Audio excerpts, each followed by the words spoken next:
Anne. Just so happy to see you. Are you now? It is late. Don't like it when you linger at the pub for this long. I'm sorry, dear. Me and the lads were just celebrating Peter's engagement. He finally proposed to Jane. Oh, that's great to hear. But I suppose their engagement will not be a successful one, given the fact that you boys spend more time at the pub than you do with your wives. Didn't they say the same thing about our engagement? And here we are, still growing strong after 3 long years of marriage. Oh, we're still strong now, are we? Careful. No one will believe it if you continue to jest like that. Why, of course, but remember, is this not all just a ruse? My one true love is a rich man. As a matter of fact, we are ready to wait to Monte Carlo next week. Oh, what a terrible betrayal. I suppose I'll just have to kill the man. You kill... Oh, so you're suggesting that you'll kill every man in the whole of London just to ensure that I'm yours forever? Why, of course. Anything to make you mine. Oh, fear not, my love. I find rich men rather boring. But then again, I have heard that on time, thus making a successful marriage. I cannot even fathom you choosing someone boring. Yeah. Which is why I know I have nothing to fear, for I may be, well, a great deal of many things, but boring is not one of them. Well, narcissists have quite not had in mind, but I suppose if you don't flatter yourself, no one will. I don't need anyone else's flattery. And why is that? Because I married you. Oh, I forgot to mention! I got a telegram from Mary up in York. Robert and Andrew. They enlisted. Well, I suppose the fighting in the King's army. The Kaiser's is a bit far from York. I'm serious, Bertie. It is wrong for them to just leave her. No, they are abandoning her. She's already lost her husband. Must she lose her children as well? Well, it's a whole other matter when it's king and country, I suppose. Your family because for your country. I wouldn't expect you to.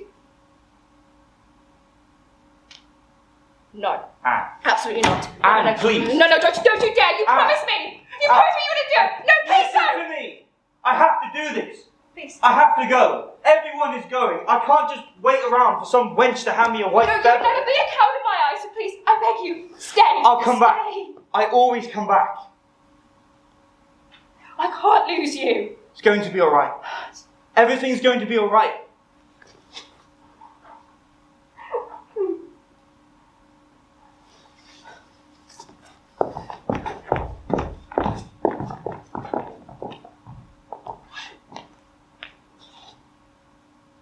You are ordered as a soldier of the king to help our fellow French comrades against the invasion of a common enemy.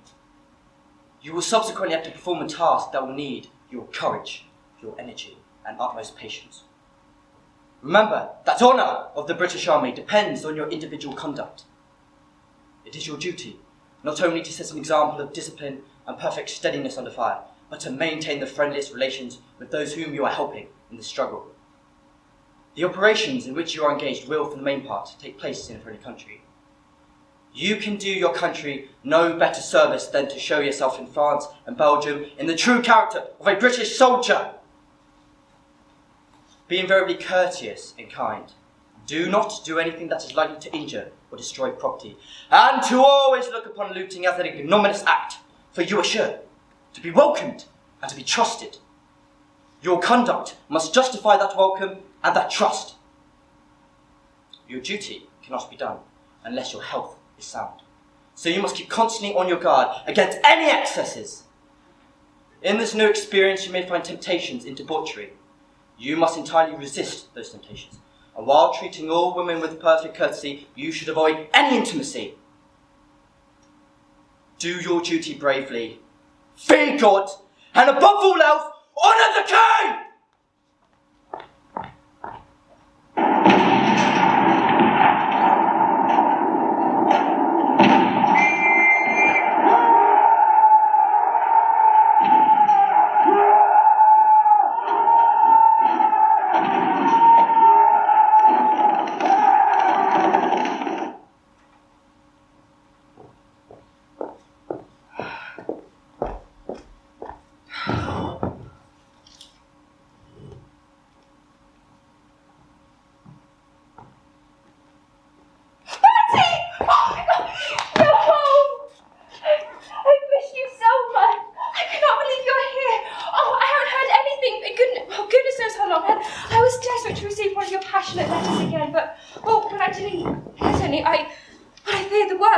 You know what? It doesn't matter now. You're at home, my love, and I just want to give you all the love and attention I When can. is dinner?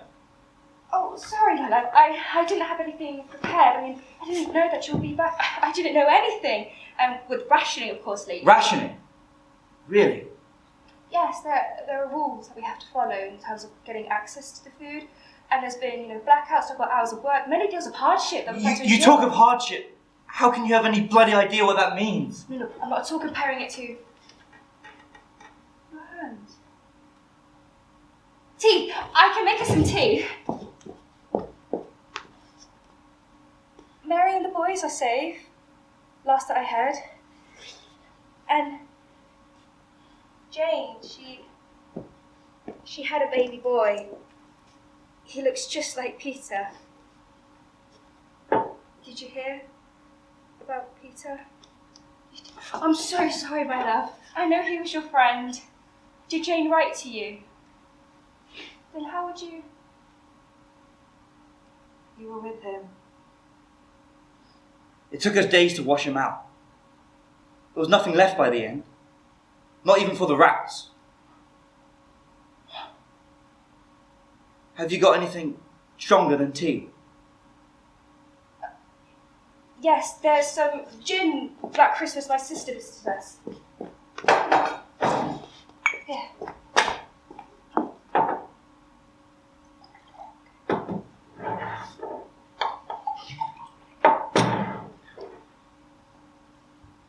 Poor Peter.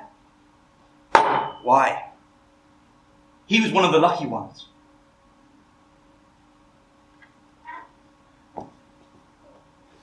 Can't you just be happy that you're home now with me? Please. I haven't seen you in goodness knows how long. Look, let's go out and celebrate the glorious victory. Glorious victory? Yes. Glorious victory? Please. I'm sorry, Anne. I don't know what to say to you. You said I told myself I was never going to see you again. You said that you would come back. No one came back. But you did. And now we can start planning the future, our future together. Our future? Yes. We had plans, remember, and children. We can start having Children? Yes. Why would you want to bring children into a world like this? Well, they're just gonna grow up to be cannon fodder next time the Bosch come over the line. War is over. We won. We won? Yes. We moved the line 10 yards in 4 years. I'm the only one in the fucking village that came back. You call that a win? A glorious victory? We can't get to you now, okay? Not under our roof. Please. Why can't you just make the damn supper like I asked you to? Okay. No! I'm not done with that.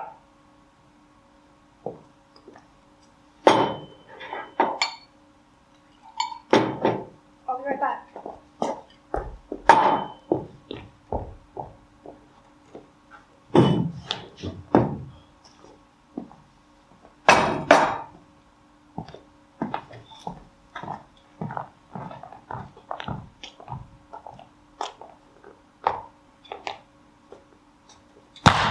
Ladies and gentlemen, this great evening is gathered here tonight to hear the policy and faith of fascism. Fascism, above all, rests upon teamwork, the ability to pull together, that power to subordinate every interest of section or individual to the nation as a whole. Sooner or later, in the great lives of nations, comes the moment of decision, comes the moment of destiny. And this nation again and again in the great hours of his fate have swept aside convention, have swept aside the little man of talking of delay, and to decide to follow men and movements. For say, we go forward to action, so that who dare follow us in that hour. This is the permanent, the mighty mood of England. We say, this England is not finished.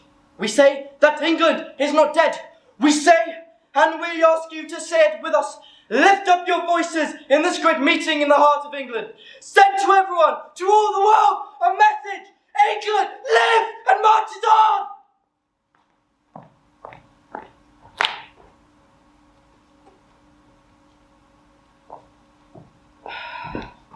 It's a bloody madhouse out there. Could you believe it? Coppers everywhere. Because they were fighting the fascists over at Cable Street. It's whole world going to hell, I tell you. Violence, there in the street. There's violence under this roof. What did you say? Ah, do you know how fucking hard I work to provide for us? I know all about your fucking. Oh, please, like I'm the only unfaithful one in this marriage. I have not been unfaithful! George was a friend I so desperately needed with your aggressive behaviour towards me. You never did anything like that and you know it. Well, I made sure of that after my last run-in with him. Why? Why do you have to be so cruel? You are ruining my life. You're controlling my life. I'm your husband. That's my job.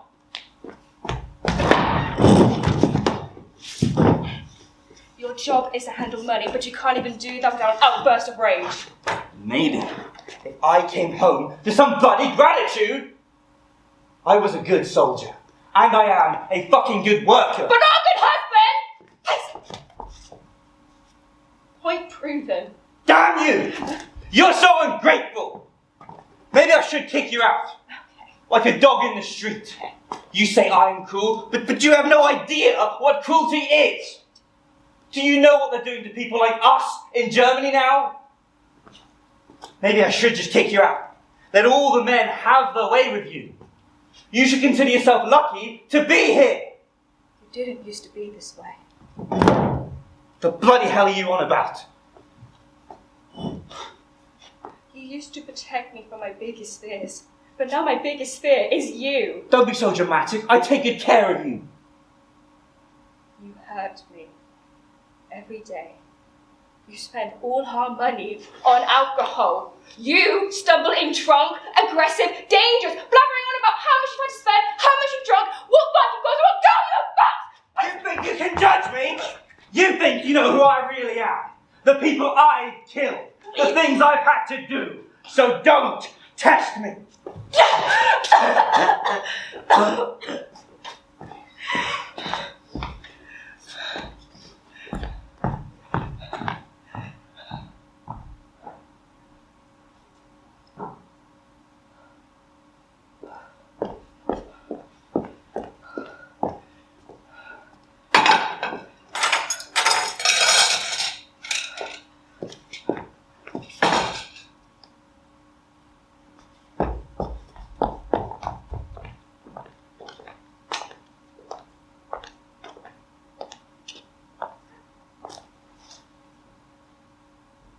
I want to say that the settlement of the Czechoslovakian problem has been achieved. And it is, in my view, only the prelude to a wider settlement in which all Europe may find peace. This morning, I had another talk with the German Chancellor, Herr Hitler.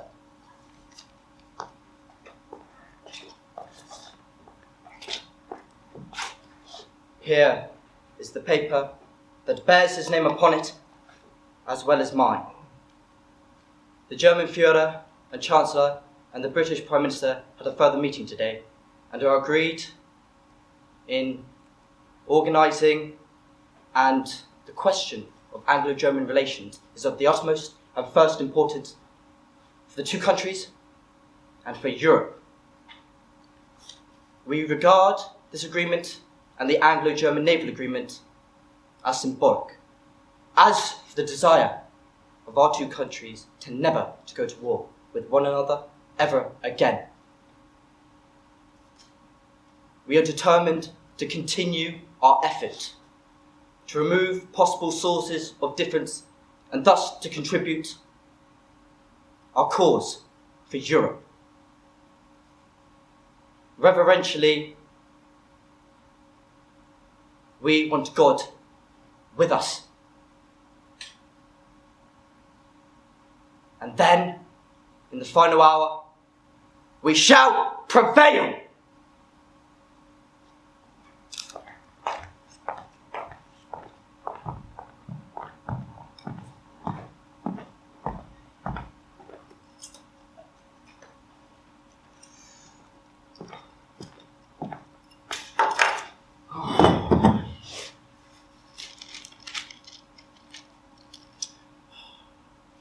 Spam for breakfast. Spam for lunch. Spam for dinner. Crikey. alternatives. Write about beef. Write about chicken. Fucking rice. Oh, look. They've even made gas masks for dogs. Blind.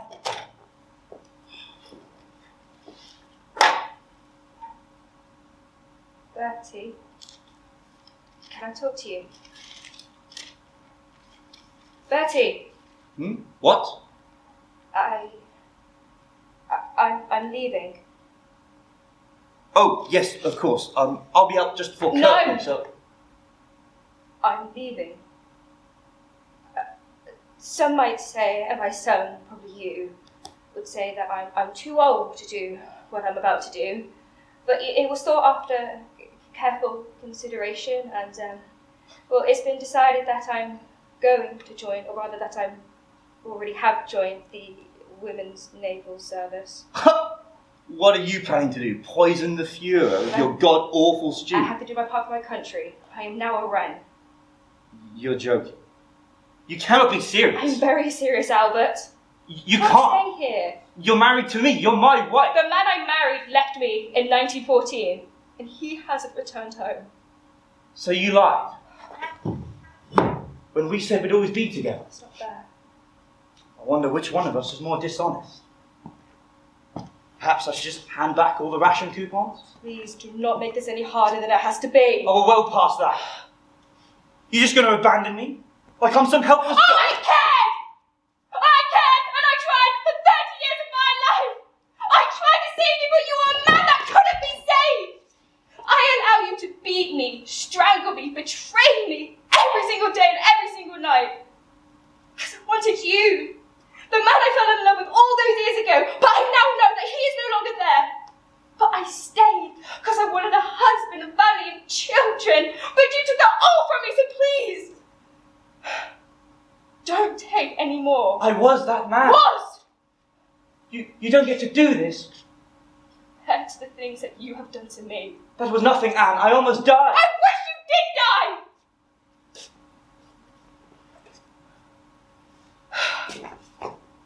You really want to leave? Yes. Okay, go.